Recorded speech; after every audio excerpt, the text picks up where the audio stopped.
People who imagined that life on Earth consisted of animals moving against a green background seriously misunderstood what they were seeing. That green background was busily alive. Plants grew, moved, twisted, and turned, fighting for the sun. They interacted continuously with animals, discouraging some with bark and thorns, spread their pollen and seeds. It was a complex, dynamic process which she never ceased to find fascinating, and which she knew most people simply didn't understand. But if planting deadly ferns at poolside was any indication, it was clear the designers of Jurassic Park had not been as careful as they should have been. Michael Crichton, Jurassic Park. Welcome to the Wandering Tangent Podcast. I'm BJ, with me is Jeff and Gary.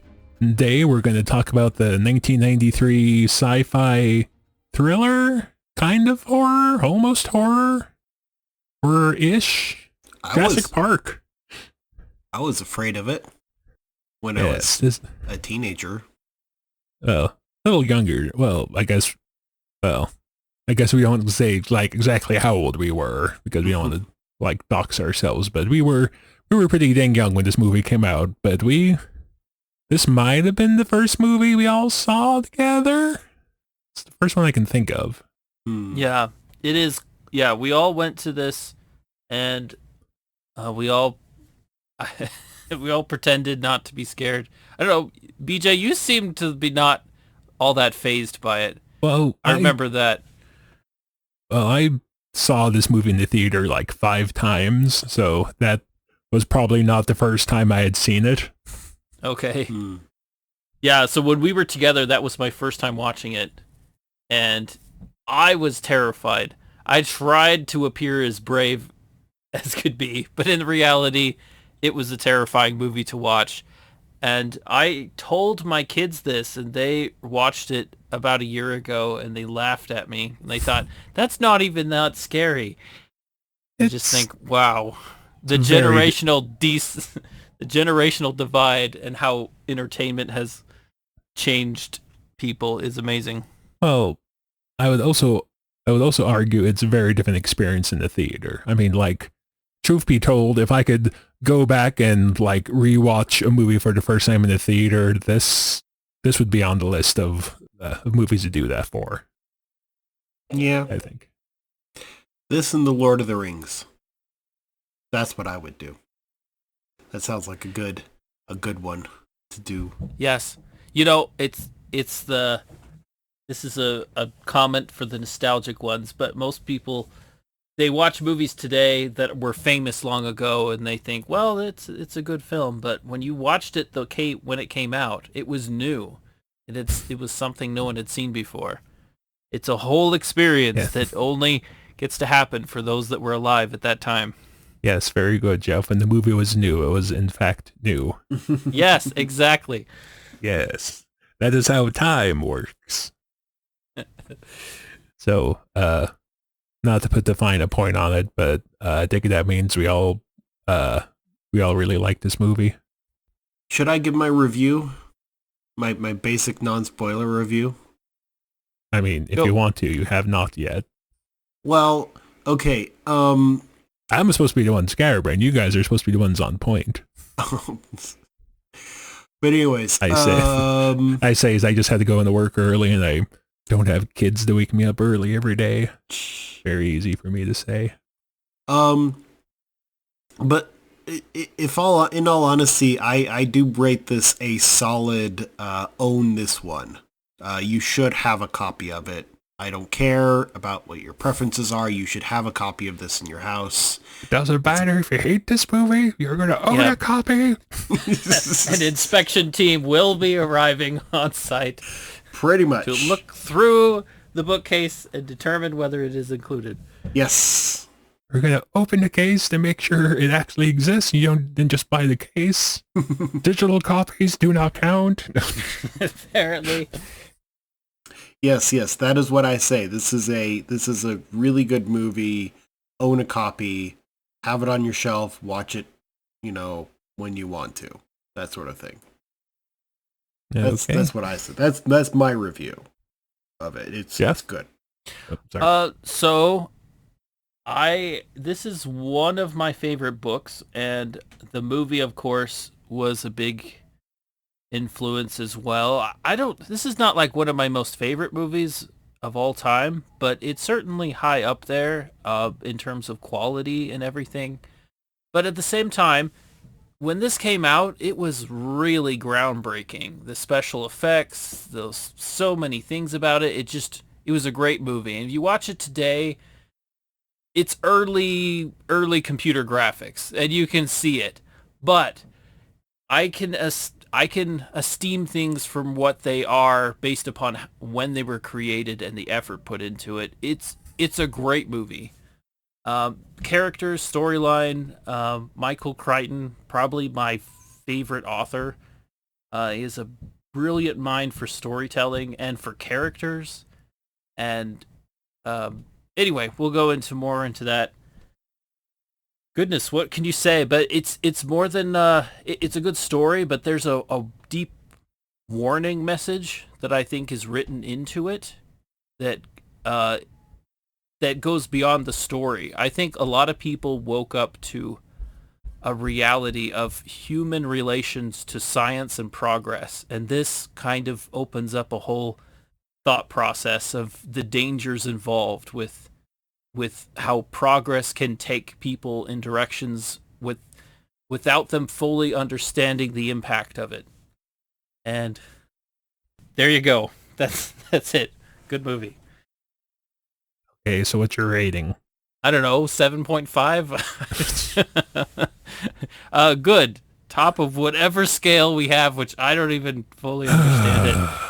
I think it was the third category. Own which it. is own it. Yeah. Okay. Whatever. Y'all, it's like, at first I thought you guys were just kind of forgetting the categories just to make me angry, but now I'm like, no, Jeff like actively does not remember like No, I remember. the rating system he agreed to. I've never the third been category, Jeff. It's hard for me to be committed to anything, really. Well, yes, this is a Category 5 movie. Exactly. Expect winds of in excess of 150 miles per hour. Okay, but yeah, it had been some time since I've watched this movie and read the book. I did not find the time to read the book before the recording of this podcast. I thought about, but a different library book came up, so I did not have time to read both. So yeah, it had probably been many years. I don't know, quite a decade since I've seen this movie, but when I sat down and watched it a few days ago, I'm like, dude, why don't I watch this movie more often? I don't know if it was like one of those movies that I was scared to go back to because there's like no way it could live up to like my memory of it. There's a handful of movies like that, but oh yeah, it remains a very good movie. Yes, if you're a stickler for special effects, yes, the effects do look a little bit dated, but not terrible by any stretch of the imagination. They're still passable, unless you're like Jeff, like, I can see they're fake. Should have been stop motion or something. But yes, own. I would have to read the book again, but from what I remember from the book, I might classify the movie as better, but I would have to read the book again before I could say that with a sense of finality. In all honesty, I mean, the movie better than the book. That's why I didn't say. The basics of the story are there in both of them. The nuances of the storytelling are different. Yeah, and that's it. Yeah, I guess now that we've done our quote unquote non-spoiler review, we can like talk spoilers now, right? Yeah. Yes, let's get into spoilers. Okay, let's do it. So yeah, there's things from the book I like better in the movie, but also things I like in the movie better than the book. Like, I like what they do with Hammond as a character. Like in the book? In the movie. Oh, in the movie, yeah. Yeah, because in the book, so Okay, so like if there's like a character that gets done rotten in the movie, it's the lawyer, because the lawyer in the book is a totally different character. Oh yeah, he's a lot nicer person. Like He's not a nice person. So like so it seems like basically what they did is that they stripped out the entire lawyer character and kind of put him in the role of the tour guide that's in the book, and then they stripped the negative. Well, they stripped the more what's the word, onerous character traits of Hammond and transplant him to the lawyer in the movie, because in the movie or in the book he's sort of the money grubbing one. He is much less about the wonder of the wonder of the park and whatever, if I recall correctly, in the book. yeah, they don't really have a person quite like his character in the book, where it's just someone who who's towards the who's built this great thing, right? In that he's built this great company, but he, now wants to do something with it to leave his mark, right? Yeah, so like in the like in the book, he's like a what do you call him? A entrepreneur who lets his greed get the best of him. In the movie, he's more of a dreamer whose vision gets away from him, I guess. Yeah. Both of them equally dangerous in completely different ways. Yeah, but I kind of like the Hammond character in the movie. If I had to choose a preference, yes. Yeah. Okay, agreeing with BJ. Got it. It doesn't hurt that he has the white beard and hair and general shape of like Santa Claus or grandpa of just about everybody. So I want to say he does play Santa Claus in like the more modern Miracle on 34th Street. Yeah. Yep. Yeah. So yeah, I mean, you've got that look to him. So it'd be kind of odd to see a person like that being, greedy and, terrible. It's more interesting and nuanced to see him as like a visionary, and yet he's also equally wrong in his ultimate vision. I appreciate that particular point of storytelling where it's just as his type of character is just as dangerous as someone who wouldn't care and would just want to cut corners and do whatever, right? This guy's just it's interesting because Malcolm, like, Hammond kind of thinks that he can fix everything. He just says, spared no expense is a phrase he likes to say in the movie. And he expresses that and then thinks that because they spared no expense, that there's not going to be any problems, right? He put the best minds and best engineering and best materials to making this wonderful place.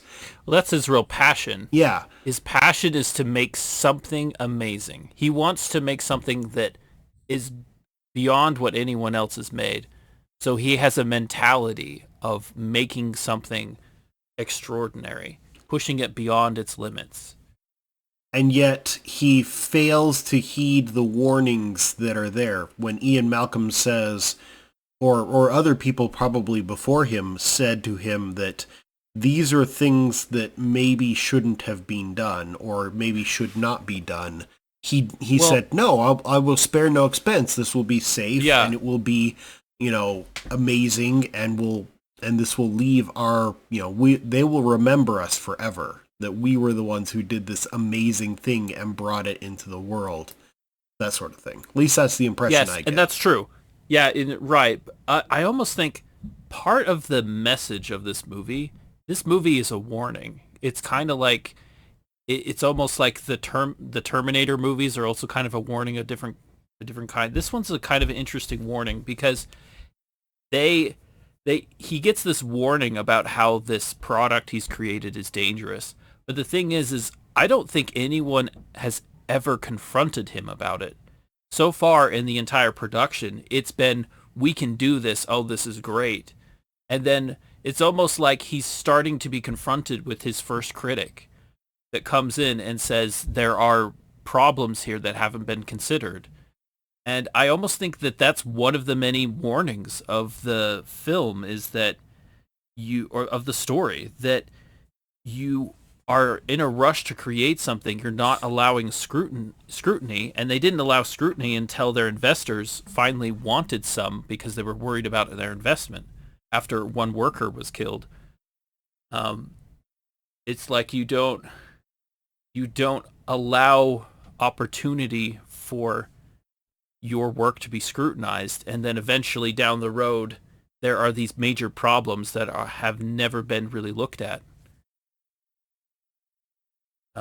And they have that really great scene in the movie where this discussion all comes together, where they're eating dinner, and that they did a great job. I don't know who eats dinner in like this strange room that has all these projectors in it. It's kind of weird. Jeff, like investors, who plans apparently. that? Apparently. Jeff, point of correction. But it's an interesting scene looking. Go ahead. It's lunch. They're eating lunch. Oh, yeah, whatever. Yeah, lunch. So That's true. They're eating lunch. So since we're interjecting before Jeff gets on the roll, can I interject something real quick? Go for it. This is in the same vein, but I will say another thing I like more in the movie than in the book is that they kind of get Malcolm philosophizing out of the way. In the book, they go back to that a lot more often. They like keep cutting back to Malcolm, who's in like a drug-induced haze because he's on morphine after getting attacked by the T-Rex, and they keep cutting back to him, and he's like, oh, blah, blah, blah, do, like, as people may have noticed, I've started inserting quotes and stuff at the beginning of the podcast. I'm like, oh, hey, Jurassic Park's a book. I'll just look up some quotes. I'll find a good one. I'll get it done before the podcast. And like 95% of the quotes I found is like, it's like Malcolm rambling quotes. It's like, oh, these are the things people highlighted. These are the quotes people highlighted so that they would look smart if people checked what quotes they highlighted, right? Yeah. Malcolm's a real central character to the message of the movie, because he's the one who is the big critic of the park. Yeah. Yes, I agree. And they turn him into a weird rock star character. He's compared to a rock star. Well, he's also pretty weird in the book, but like I said, and from what I remember from the book, they go back to him maybe a bit too often. What I really like... Oh, go ahead, Gary. Go ahead. I honestly prefer kind of the pragmatism of, it's Muldoon, right? The ranger? The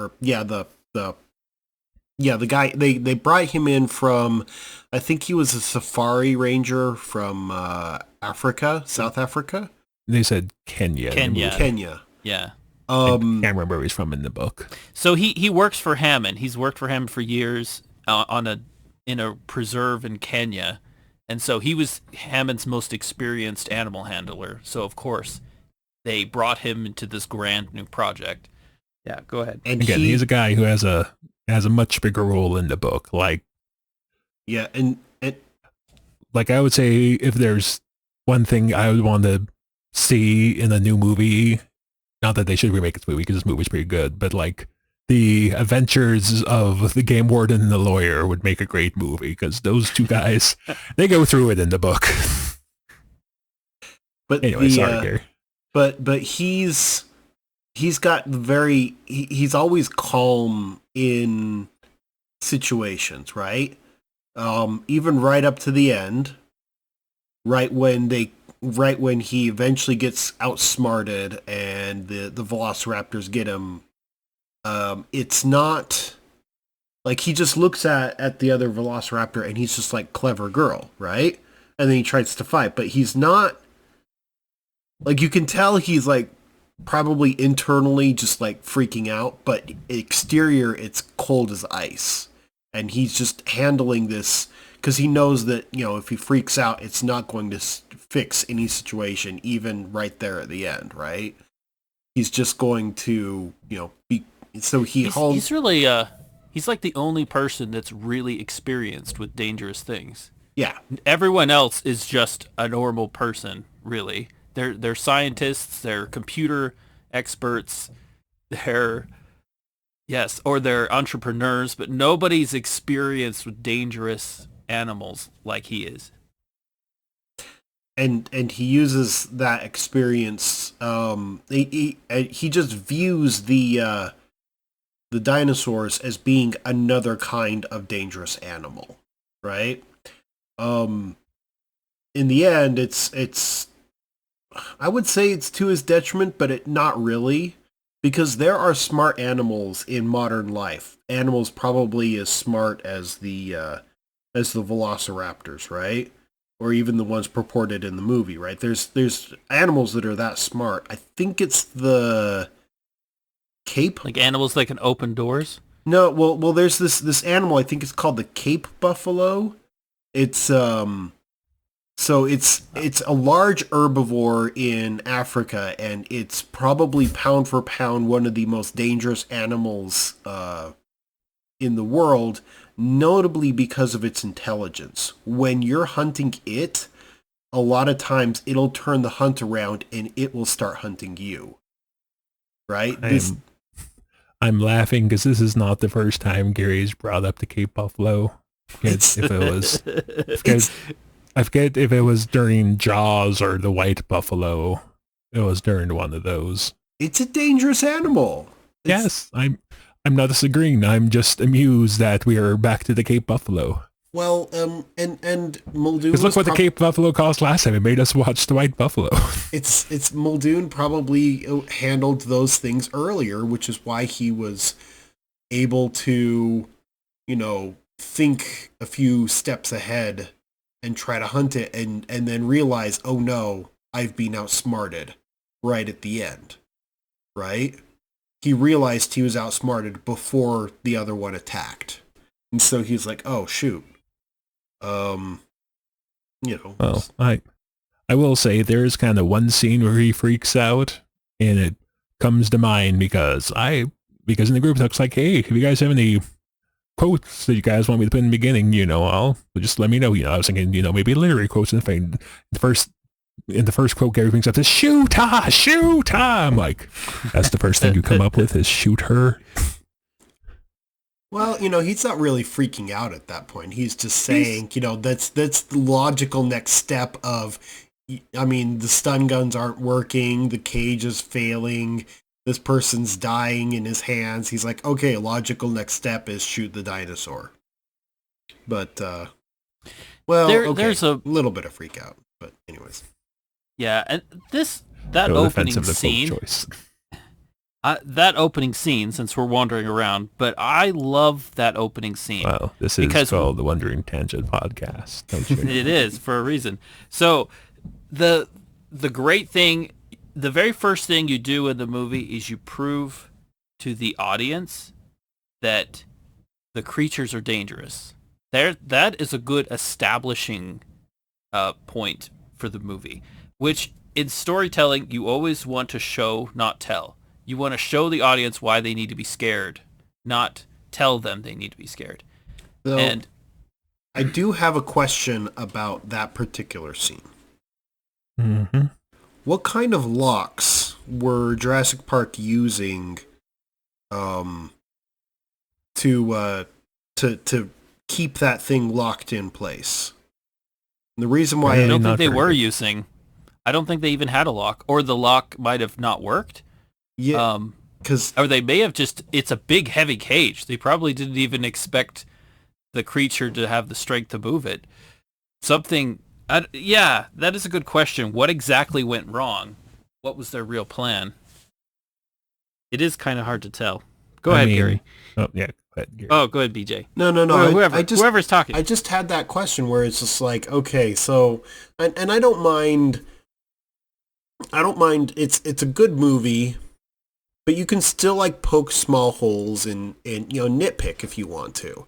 The fact that you have to nitpick fine details of a otherwise, pretty good movie is I think it was just that they didn't have experience with raptors. That scene is probably a little bit early on. It may not have been the first time they moved a raptor, but they might have moved all the other raptors the same way and everything worked. But then they moved this one raptor that was a little different, that was somehow a little stronger, a little different, maybe from a different sample of DNA. And now suddenly the raptor did something they didn't expect, which is it was able to move the cage back, even though it was incredibly heavy. Yeah, I was going to say the raptor does kind of defy the laws of physics because it does manage to move a cage that needed a forklift and like 6 guys to move it into place by itself, and it slides like a good 5 feet back. But anyway, I have a quote for this from the book. In fact, entertainment has nothing to do with reality. Entertainment is antithetical to reality. So basically, don't think too hard about it.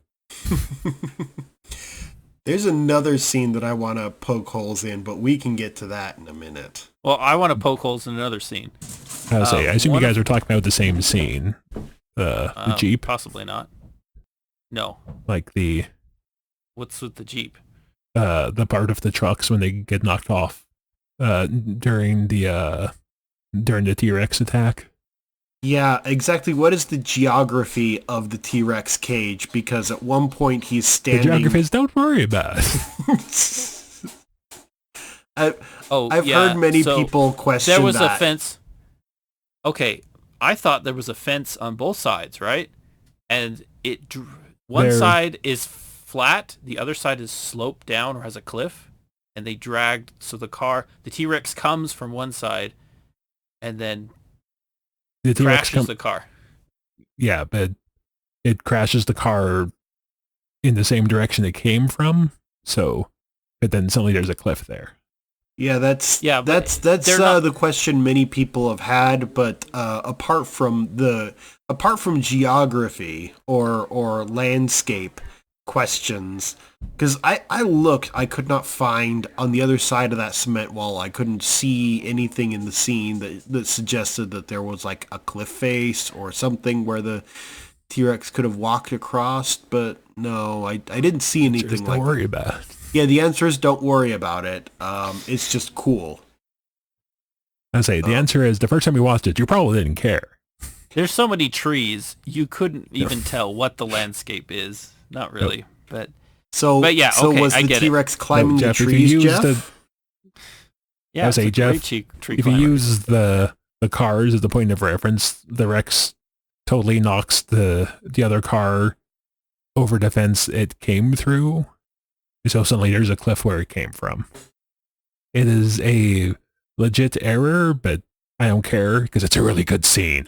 There is also the question of how strong these children are. This massive multi-ton creature is pressing down the plate glass window, or the window that was on top of the Jeep, is pressing it down onto them, and the kids are somehow managing to stop this creature in that case in that case, you can like argue leverage, you can argue like it's less than it's also the fact that the glass doesn't break, maybe doesn't have a very good angle, because it is like I don't know what the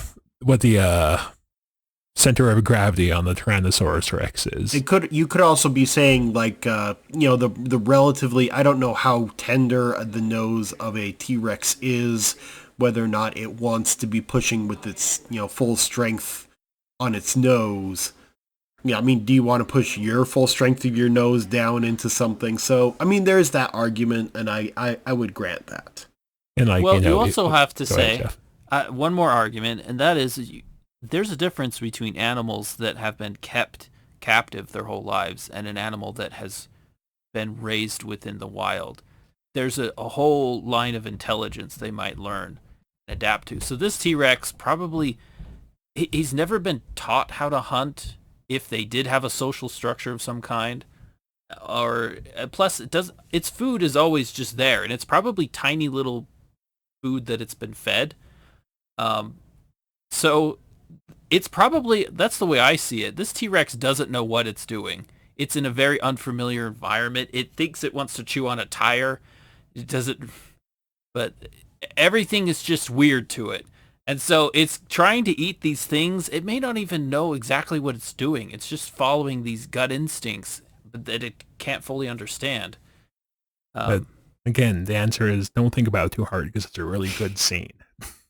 It is. It is an excellent scene with the... Do not let your nitpicks get in. Here is a good example of the rule of cool. It was really cool, so I don't care. And I've also heard and that you suddenly got very much louder. I'm going to turn you down. Sorry. Go ahead. There's arguments that I've heard about whether or not the whole T-Rex seeing motion or not is a thing. Because, paleontologists are like, it's a thing or it's not a thing or whatever. But it's one of those cool things that you could like, all right, well, that I don't care. It's a really good gimmick. It adds the tension to the scene.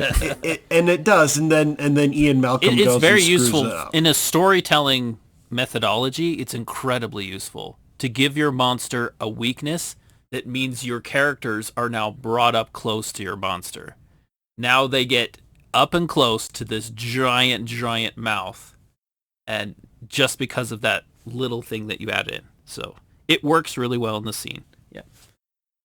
There's one other thing. I've heard people that say that while the T-Rex is so close to them, the T-Rex would have had a sense of smell. It would have been able to smell them, and a sense of smell is very important for predators. But I sort of question that a little bit.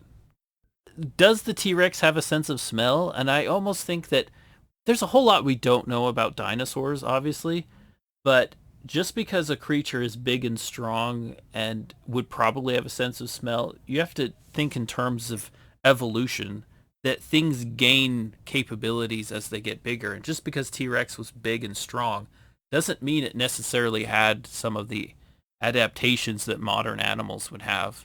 And I don't know if birds have a great sense of smell of any kind. Not really, but I will present one counter to this, Jeff. Okay. And might I pose the logic of it was raining and water, especially, rainwater, heavy damp air, it pulls particles out of the air. Would probably suppress the smell. These people would be, soaking wet, and while they would probably have a bit of a whiffy later, a bit whiffy later, right at that moment they were probably not smelling like anything. I would also argue, I don't care. It's a really cool scene. I know, but as nerds, we have to talk about these things. No, we don't. But we can just sit back and enjoy it. BJ, I do nitpick everything to death. I do have to ask you... I know that you know what I do, but... I do have to ask you, yes? Since you're the one who's advocating for cool scenes, and admittedly this last one is a cool scene, how does the T-Rex get inside of the visitor center? However it wants to. There was you know what I'm asking, right? It used the service entrance. I'm pretty sure in the background it does show some kind of opening. Yeah, but it's a big opening. You think there would be a loud noise as it crashed through, but I don't know. This building was under construction, so who knows? And plus, of all the things we're going to argue about, we're not going to... I mean, I think I was going to say that... So of all the things we're arguing about now, since Gary brought up the scene that brought up 1,000 back of the bus debates, how many raptors does it take to kill a T-Rex? Well, they only had 2 because the third one was locked in the freezer, right? The question is how many raptors would it take? That is a good question. I did not actually intend for this as part of actual debate. I was just bringing up the fact that preteen us debated this in the back of the bus a few times. Yes. Ad nauseum, yes. Ad nauseum. Ad nauseum is a good way of phrasing it. Well, I mean, the idea of a pack hunters is that they can take on larger things because they're, a whoosh, thriving team. The point of what we actually just said, just went over Jeff said, the part where he said we don't actually want to talk about. Just whoosh. It was too tempting. It was too tempting. It is tempting, Jeff. It is very tempting. Okay, can I talk about something else then? Plant If you guys want to eaters- talk about the raptor thing, I'm gonna just sit back and maybe take off my headset for like 5 minutes, just let you guys go. No. No. BJ's not But with Jeff, it. you were I get going it. to say something about plants. Well, the plant eaters are very dangerous. And even though I think it works great within the movie to not just have scenes where we run from dinosaurs, but to also have scenes where we get close to a more docile dinosaur, and it brings the audience into the wonder of it all. To really be close to a dinosaur, that would be an incredible experience, and so the audience gets to kind of feel something of that through the characters. So there's one scene, the first scene where they see the dinosaurs, they get out and walk up to a sauropod, which is probably a brachiosaur. It is in fact a brachiosaur. Yeah, brachiosaur. So, and they get pretty close to it. Plant eaters are quite dangerous, and they don't like to be approached. They don't want anything near them because they've been preyed upon. They have instincts for this. So, If I may, yeah, to kind of go off what you said before about how these animals were raised in captivity, these animals Yep. are in fact raised in captivity, had not been preyed upon.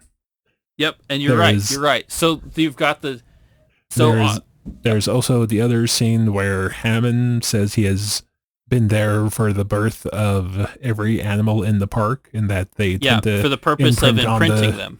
Yeah, so these animals are used to humans, which again kind of plays into, which again might be a bad thing because the animals are used to humans, so we're not scared of them. We're gonna prey on them, right? So I do have I will point out one thing that they were rather intelligent on. okay. No. I was gonna say, is this just gonna be like that? We need to talk positive about movies we like. We did this with Star Wars. We just talked about everything we hate about Star Wars when we talked about Star Wars. So we need to praise the stuff we like. No. Yes. They didn't. Our podcast about stuff we like can't be all negative. It's going to drive me crazy. No. Okay. Now, I'm going to point this. This is actually a good thing, BJ. Now, they didn't necessarily cover this the entire way. And I wish they had, but they didn't. But that's okay, because they brought up when the Triceratops was when they got out and they were getting next to the Triceratops. They pulled this from the book, right? Where the conundrum of the sick Triceratops. In the movie, they don't answer the question. I know they did in the book. BJ, do you remember what the answer is? It was I forget what the technical term is, but they like swallow stones to help grind food in the stomach, and the poison plants are on the stone, but they regurgitate the stone because they don't actually eat the stone. Yeah. Like gullet stone, what it's called, I forget. Gallstones? Gullet stones? Yeah, no, gallstones is something totally different. Yeah. Okay. But yeah, no, it's like they don't eat the plants, but they, for some odd reason, chew the plants while they're chewing the rocks, and then that's why it's every 6 weeks, because they have to spit out the rocks every 6 weeks to get new rocks. Oh, like the berries from the plant fall on the rocks, and then they eat the rocks to help grind the food in the stomach. So Yeah, that's why. And I really this is one of the things I love about Michael Crichton, is that he's so scientific. They have this mystery, and he tracks it back using logic to where they find a solution. It's this bizarre thing, and yet he's so good at that. I mean, if we are going to nitpick, here's my little nitpick, but it's just me. I am curious why a paleobotanist You just yelled at us for nitpicking. Well, for nitpicking. Remember, EJ? Okay, go ahead. Well, since everyone else is nitpicking, this is my nitpick, and this is I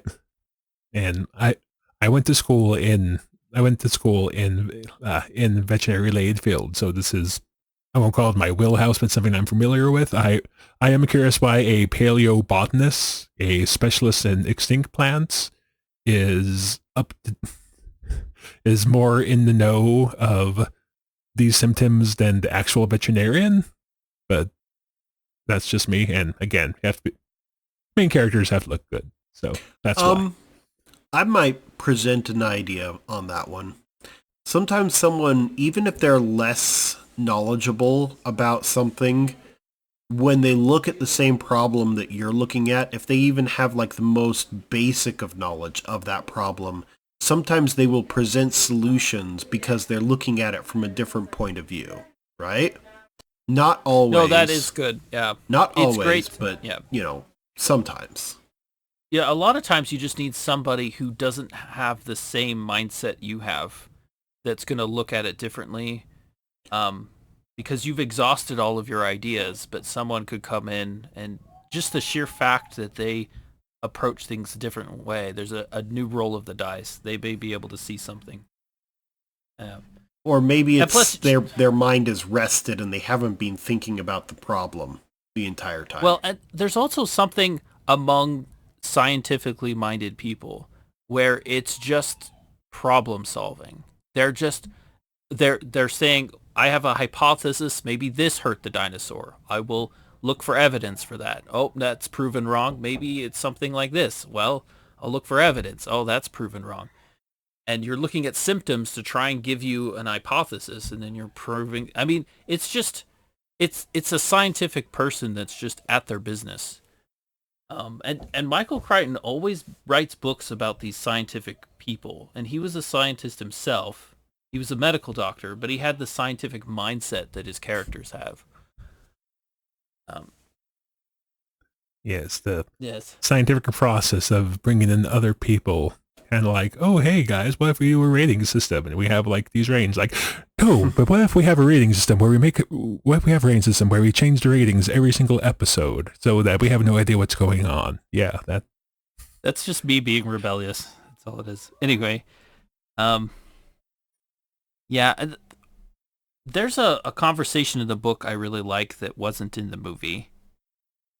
And that is that, in the movie, you're presented as these are dinosaurs, but then they also note the fact that in order to complete the DNA, they had to splice in DNA from living creatures today, from amphibians and other things. And so they're not really dinosaurs. They're a dinosaur approximates, really, if you look at it. And there's a conversation in the book where Michael Wong, they're talking with Hammond. He's talking with Hammond. I mean, Wu? Yeah. No, it was Wong was his name, Wu. wasn't it? No, it's or was Wu. It Wu? Oh. We're being I thought it was incredible. Wong. Okay. Oh, we're going to get canceled. No, it's Wu. No, it's Wong. It's Wu! It's Okay. Wu, Jeff. I will go into the cast list. Yeah, go into the cast list. Okay. The actor's name is wrong. The actor's name is Wong. The character's name is Wu. The actor whatever. is Okay, so the D.D. Wrong. scientist. It is Dr. Wu. Okay, his lead geneticist. He tells... I see. You mean Dr. Wu? No. Oh, goodness. Okay, the lead geneticist tells Hammond, these dinosaurs, they're not great spectator animals. They're fast. They will run away from the cars. They will hide from the cars because they have instincts to hide and stay away from danger. So people can't just see them very well. And they're also not docile. They're kind of aggressive. And so he says, these are not great animals for a park. We should euthanize the population and then redo the whole lot. And this time we'll put genes in there that makes them clunkier and lazier and slower. And people will see them and have a better experience with them. And Hammond says, no, I want an authentic Jurassic Park. I want the real dinosaurs. I want them to be as real as possible. And I want real dinosaurs. And the geneticist says, Hammond, these aren't really real dinosaurs.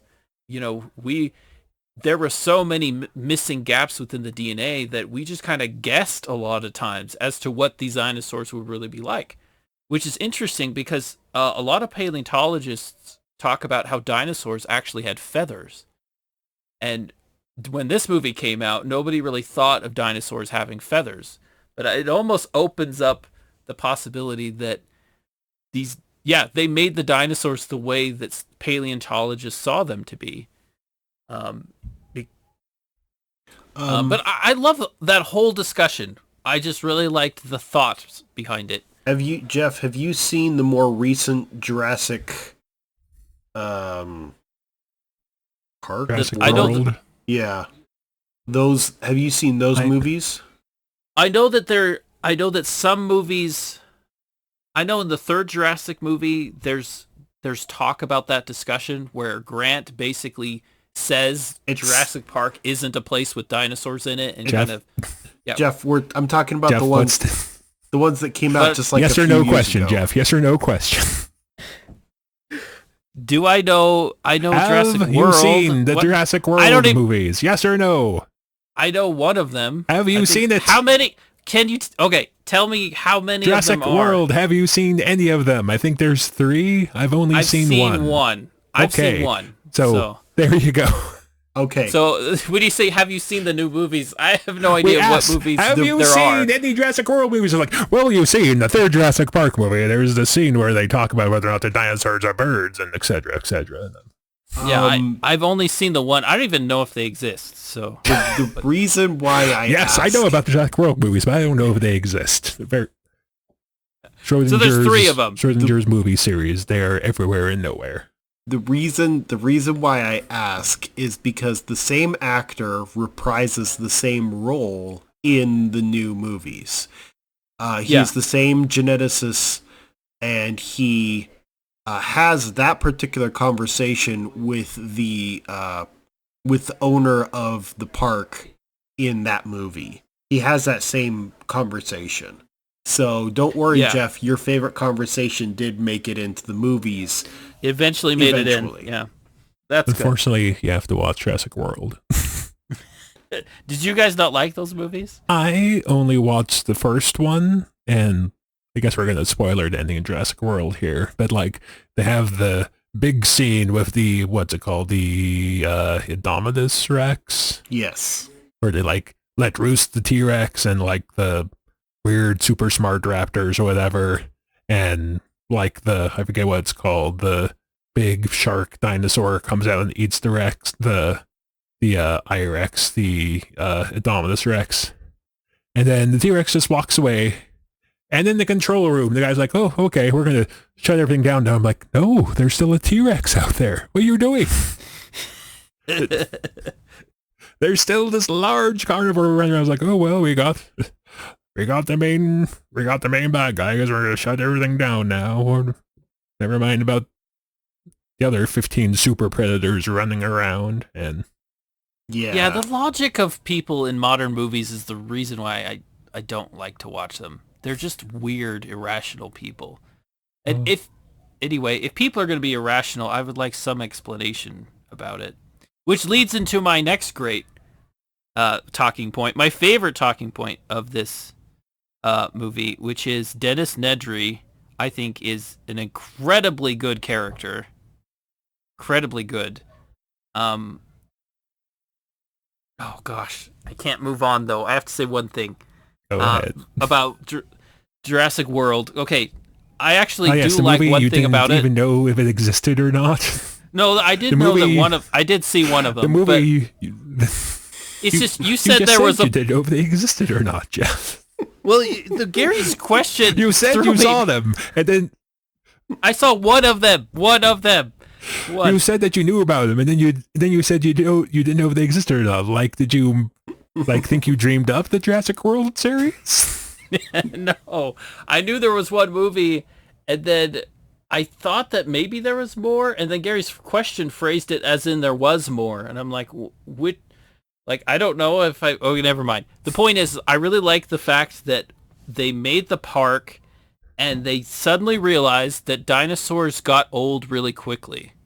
Like, they're a novelty, but the reality is people were bored when they saw the dinosaurs. And so that's why they created super monsters that were freaks like a raptor and T-Rex hybrid or something stupid like that. And at the same time, like, I think a lot of people were weirded out by Jurassic World that they would just create this weird monster, but they're trying to make money off of a product that people get tired of very quickly. And I think that's funny because it shows how whimsical people are, that they just get bored so easily. And I do like that. Yes, because zoos often go and breed weird hybrids on display, right? But anyway, we're not nitpicking anymore. We're being positive about movies we like.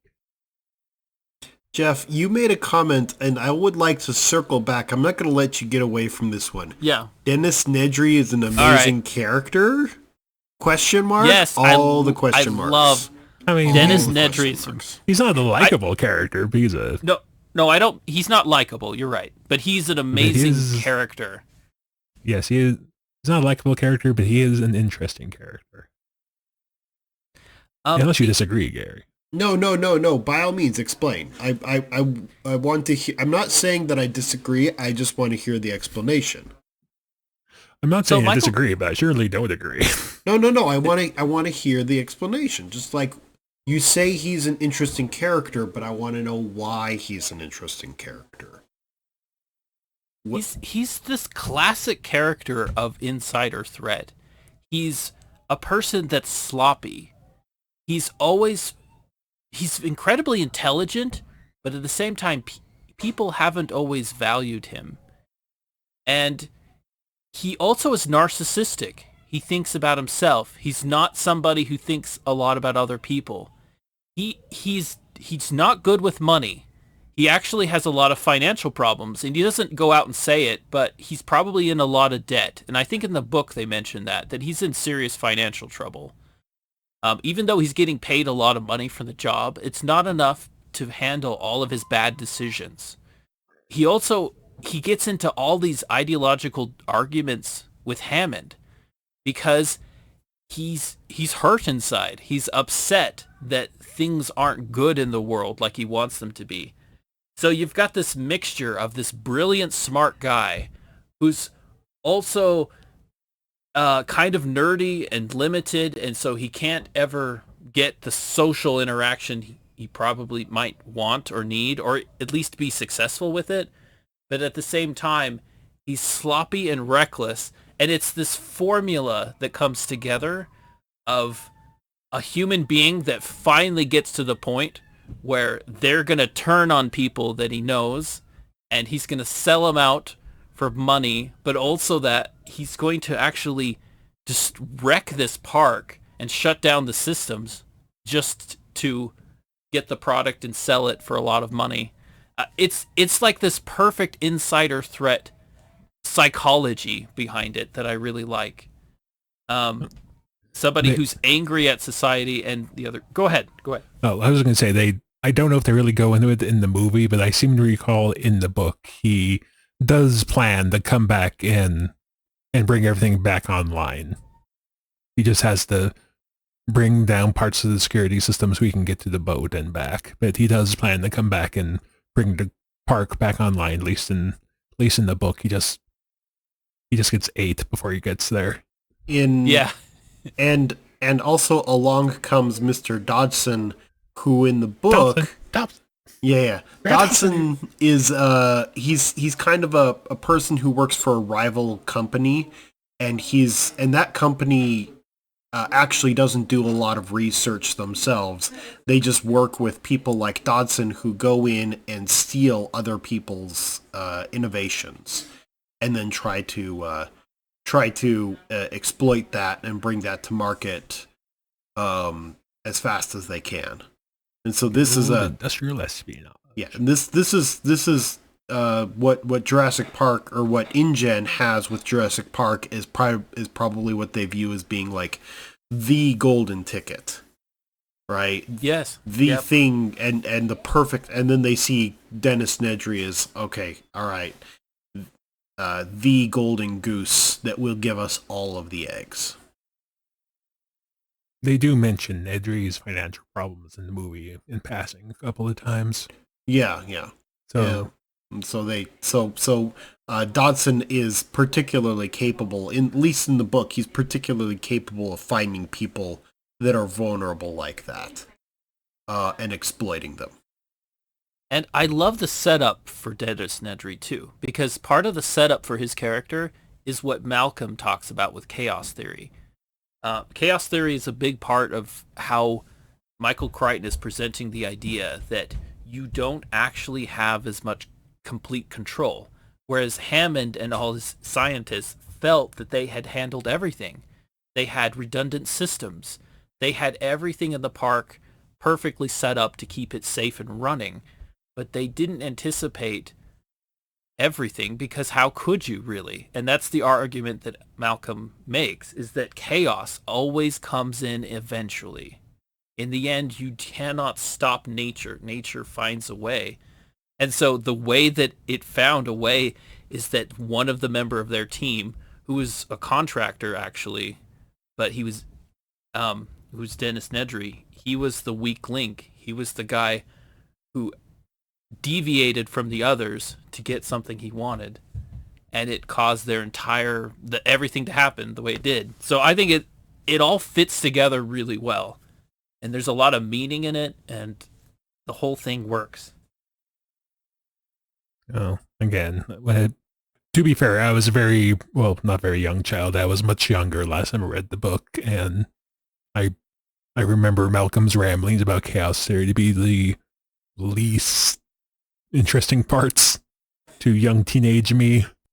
Yeah, well, it's presented in the story like it's a branch of mathematics that's a little bit edgy. Yes, yes, we know that, Jeff. Thank you. I know, but the thing is like... Okay, Jeff, go ahead. Go on. I am embracing myself to let Jeff go off on chaos theory. Go ahead, Jeff. No, you tell us, BJ. No, I'm not the one talking about. This is you. Okay. Chaos theory. I already said that. I already said this is the part I found least interesting in the book. And you're like, well, no, but so yes, go ahead. No bet. I lost my track of thought. Excellent. No, okay. Oh, he found it again. Okay. So, yeah, it's the whole idea that you don't have control. And like he said when he did the hand experiment, like there's so many small variables. And I think that's one of the things that people don't always understand about anything, is that when you have a system put together, there are always so many variables involved.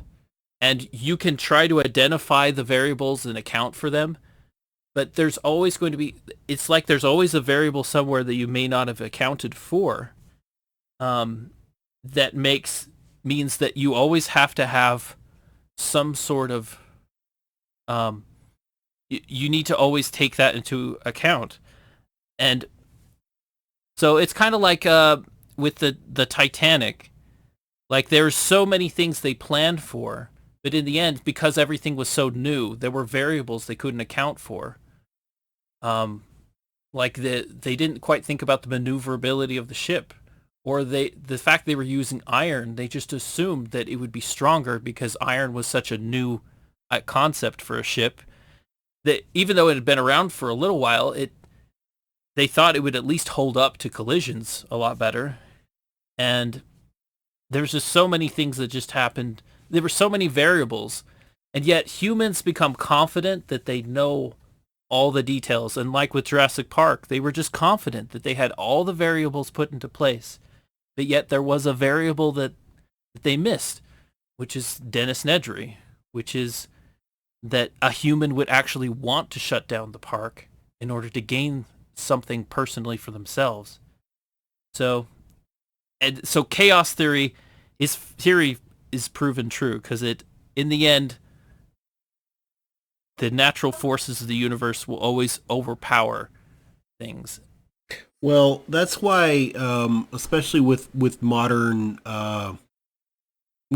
systems, they always put them under stress tests before they release them. Where I work, we build large, complicated machinery, and every piece of machinery gets put through extensive. It doesn't matter. Like it's a manufacturing process, and it's practically a mass manufacturing process. But each one of those gets put through a very complicated set of stress tests beforehand, because, like you said, variables, and they just want to make sure that if something's going to break, then it breaks while they're doing the stress test and not when the customer gets it. Right, which is the difference between understanding something on a chalkboard and actually testing it in the real world. There's a distinctive difference that a lot of people get confused about. Something might make a lot of sense after you design it and put it together and you put lots of thought into it, but until you actually get that thing to work within the world, you never truly know a lot about it. And that's one of the things that I think all the characters made that point. They're like, we have never taken extinct animals and introduced them into the modern ecosystem, even if they're trapped on an island, even if they're behind electric fences. Like, they're still here, and this is new and different. And so you're confident, but your confidence is based upon everything that you put together in your design phase. And so I think that's one of the warnings of the movie, is you don't actually want to be overconfident when you're designing some sort of thing of whatever kind, whatever it is. So don't always assume that you're in control.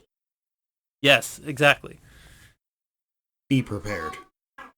Be prepared. So okay, I was okay. I was literally biting my lip during that because at some point Jeff went off on the tangent about the Titanic, like, oh, the Titanic and its iron hull and blah, blah, blah. People are so confident about these variables, and I'm like, wait. I was like, wait, the Titanic's hull is iron. Jeff, the Titanic was steel, dude. Okay. I mean, steel, iron, yes. Close enough, you know. Come on, steel is mostly iron. Anyways. I'm sorry. You were just going off on, you just had this giant tangent about people are always so confident about their facts and blah, blah, blah, blah, and then Titanic and its iron hull, okay, blah, blah, blah, blah. So I'm like, that just illustrates the point. There's always variables. There's a lot to keep track of. Yes. BJ with his metallurgy book will certainly help. I was trying to be nice and let you finish your rant before I brought it up, because I've been being mean to you this entire episode. Like, I'm gonna be I was literally over here biting my lip. You do know this also proves the point I made earlier, which is that we are in fact nerds, and that we do nitpick on things, because that is what nerds do. It is in our blood. I just nitpick it is you. in our it's hilarious. DNA. Okay. I told you guys I was gonna be punch drunk because I did a turnaround shift at work. So apparently when I'm tired, when I'm tired, I am even more mean to Jeff. Let's hang on to your butts. Hold on to your butts. Let's start to wind things down then, because I want to hear more from BJ. BJ, what is your favorite character? Okay. Or if you have one. My favorite character is, I guess, Gary Wants to Wind Down, which is a very interesting character. And I don't know. They're all pretty good in the movie. Everyone serves their purposes, I guess. I don't know. Well, the character that reminds me most of you, BJ. Oh boy. Is what's his name? The computer engineer that keeps the park together. The guy who says, "Everyone, hold on to your butts." Samuel L. Jackson. Yeah, Samuel L. Jackson. What's his name? Arnold. Yes, Arnold. Mr. Yes.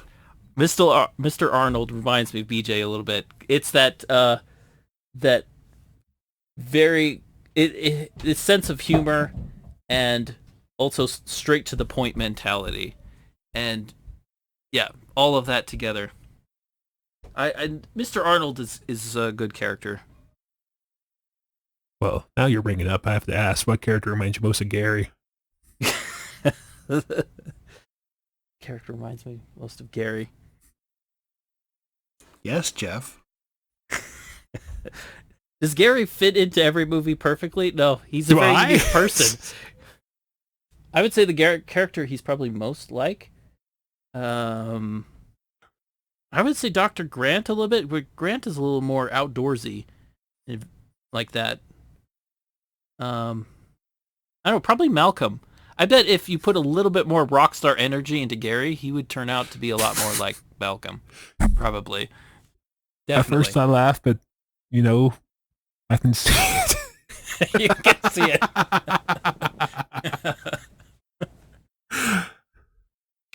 Okay. This is going to make my wife very happy to know this. Yep. Ian Malcolm, huh? Well, I guess. Yeah, Ian Malcolm. Jeff Goldblum, this is like his best role, I think. Except Chaos Theory, he goes off about Dune. He just goes off about Dune instead. And Jeff said Malcolm except about Star Trek instead of Chaos Theory. Don't tempt me. Don't tempt me, BJ. Anywho, I think Gary wanted to wind up. Gary's like, this is enough. Gary's like, I've hit my limit. My Chaos Theory ends right about now. I'm just starting to smell a dinner cooking, and I'm like, food. Much like the his Velociraptors. Primal instincts are in. Food. Yep, his primal instincts are kicking in. Yeah. It's all about eating. So, in summary, despite the fact we spent the entire podcast nitpicking, we all really like this movie. Well, we didn't get to any of the positive things. Well, I said maybe only positive we had an hour. I know. There's so many positive I tried to stop you guys like a half hour ago from nitpicking. You're like, no, I have one more thing to say. I said a few things. I said it was a very nice that they were including the smart bit about the whole the stones in the gullet and then the clever scientific discovery not in there. The movie. It is in the movie. They just only cover half of it. They leave you Poor to BJ. go figure BJ it out needs for a nap. yourself. It's a mystery. It's a mystery, BJ. That's why it's so mysterious. It's so mysterious. Most of it's not even in the movie. So the one thing you're bringing up as an example, you're saying nice about the movie. Anyways, Jeff, we're starting to lose even BJ here. So I know. Yeah, I think we lost him a long time ago. I think he hit his head. I tried to write this, Jeff, but Jeff named it right into the iceberg, going back to the Titanic metaphor. Yes, he Join us did. next week. We talk about Titanic. No, we're not talking about Titanic next week. No, we're not going into Titanic. I don't think is that even on the list? Not yet. Not yet. Okay, I guess we'll put it on the list. I bring up one Titanic reference, and now we have to watch it. Is that how that works? Maybe. Yeah, but not next time. I mean, I don't know if I'm ready for that. I mean, come on, Jeff. It might be revenge, because I definitely don't want to see Titanic. So, if it's revenge you're after, that might be the pathway to accomplish that goal. I already have a movie kind of in mind for that, but it's not going to come up for a little bit. I mean, find out. It is. Not next time, or the time after that. Not maybe the time highest after. grossing movie of all time, which is Titanic. I mean, Titanic might work as far as the point I'm trying to make, but I have another idea first. We'll see how that goes. Wow. Anyway. Can I just say one? I want to say one last thing. Yes, Jeff, go ahead. Okay. One last thing. Okay. No, wait. We have to do this in order. Okay, final thoughts. Go ahead, Jeff. Okay, final thoughts. Okay, when I was young watching this movie, the movie was the whole thing. It was this emotional ride where you get intense, dangerous scenes, and then finally a low point and everything. But the ending of this movie was just so well put together. They finally leave. Hammond has to be kind of helped onto the chopper because he's just so emotionally torn over losing the park. And finally Grant has this character arc where he hates children so much, and then at the very end of the movie, he's got 2 kids with him. He has protected children. He hates children, yet in a primal environment where he has to keep children alive and safe, he learns that he has the instincts to protect children. And there's a lot underlying theme to this movie of people following their primal biological instincts. And I think his character arc with that is just really good, where finally he's with children.